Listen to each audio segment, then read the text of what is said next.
and welcome to some more Pure GT social races. My name is Jack Oliphant and I will be your host for the evening, basically. Hopefully your commentator as well, and with any luck we'll have some awesome racing to back it up. Normally it's the more of an aerial show than anything else here at the Pure GT social races, but this week we're hoping for some more fast and close action, going to a little bit of a different track as well this time out.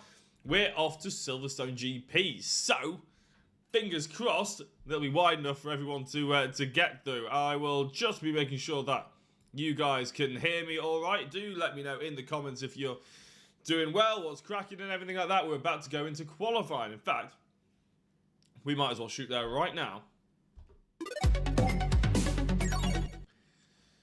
So, as you can see, it's the Pure GT social sim races, and let's give you some engine noise. There we go, and with any luck, these guys will be able to pull out all the stops. Thank you very much, Ian Duggan, for the like on the stream. In fact, as well, there's a few others as well. Faye Wafer, thank you very much for the like. Graham Sesford as well, nice to have you tuned in. Hope you're okay there, Graham. And anybody who's currently on YouTube watching this, well, we do have we're very close to a bit of a landmark with YouTube, to be honest. We've 98 subscribers. It doesn't sound like an awful lot. And to be fair, I'm not too big-headed to admit that it is pretty good for me. I'm pretty happy about it.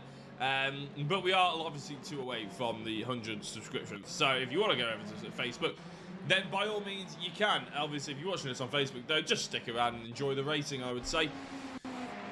3 races this evening, 1 10-minute qualifying that we're currently out on board with now.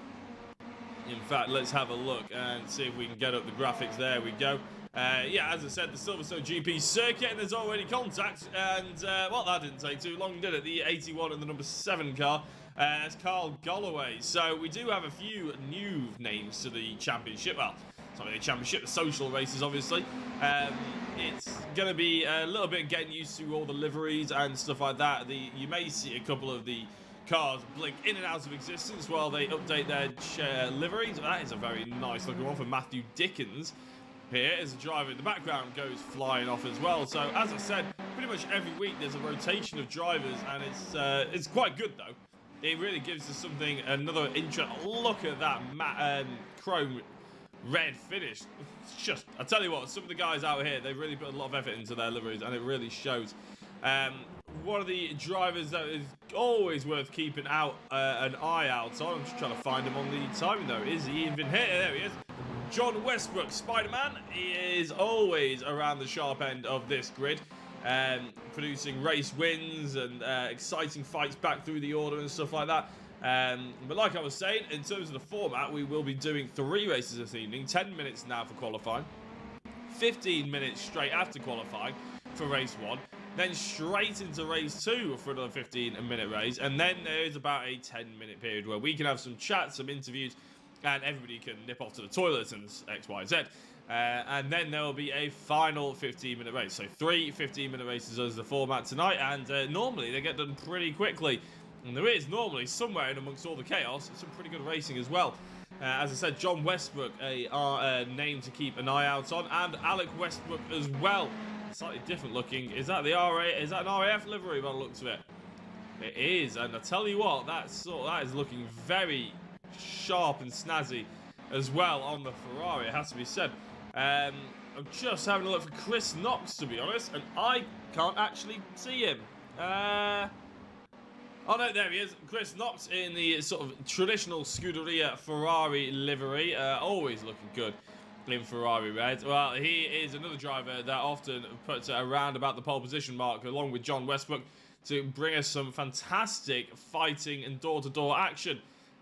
Especially for the lead of the race. If anybody hasn't caught the previous 2 streams, well, we were at Lime Rock Park 2 weeks ago and Watkins Glen last week, both of which are really rather tight and twisty tracks, very difficult for a GT3 car to really hustle around with any kind of conviction, which is why I'm probably thinking that Silverstone GP may well suit these kind of cars and drivers a little bit better. Chris Knox is the first driver to put a time in. He goes to the top.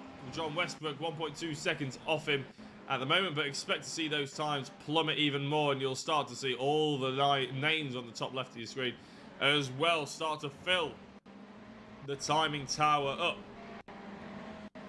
For those who don't know what Silverstone GP circuit looks like, well, here it is on the top right of your screen. Probably not always going to keep it there, to be honest, but it is the shape of it. And in fact, actually, when the drivers start to space themselves out, it can become quite useful. With any luck, you guys can hear me well, hear me loud enough.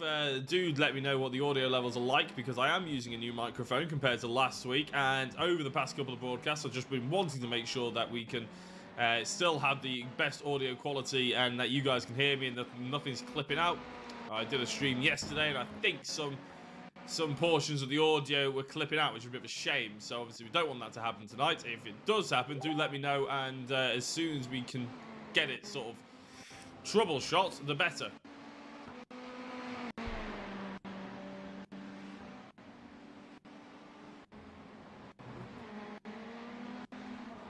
Here's Paul Black then, and a few drivers not even out setting a lap time. I was actually looking for Barry Rabbit just then, but not yet out on track. Mark Radcliffe, I believe, he actually, I think, got a podium position last time out at Watkins Glen.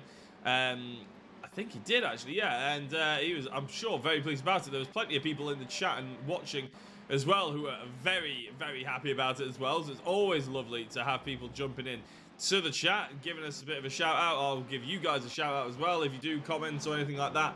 And try and obviously, you know, share the love in terms of the cameras as well around and about to try and get some people some more airtime to show off their potential sponsors or anything they have as well. Chris Knox has just set another time, but I don't think it's any quicker. In fact, it may well have even been invalidated.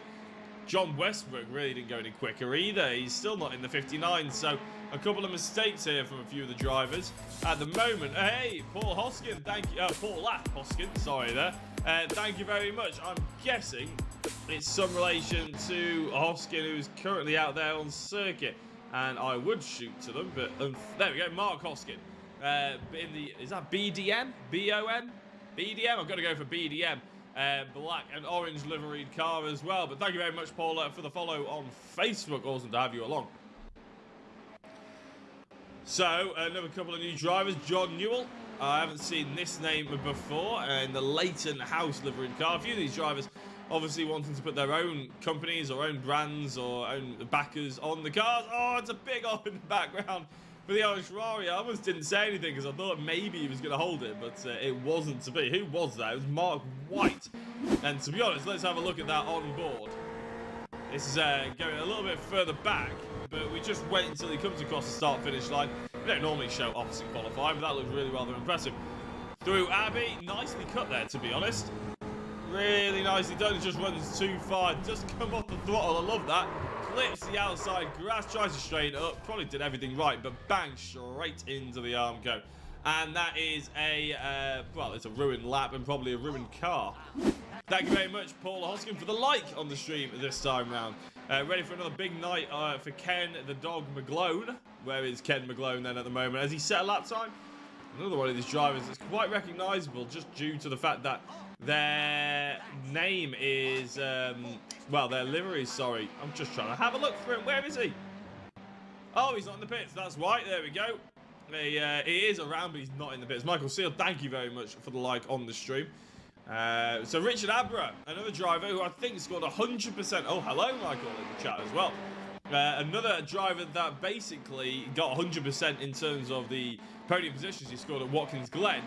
And very racy with it. Not quite got the pace of a few of the other drivers, John Westbrook and Chris Knox. However, having said that, he is still in second place in qualifying. In the race at Watkins, he didn't seem to quite have it, but he did provide us with some really exciting racing, it has to be said as well. So, although that he's in second place, I would expect John Westbrook to really pick up the pace. Although, having said that, he isn't putting any other green times, so maybe he's taking the best out of his car.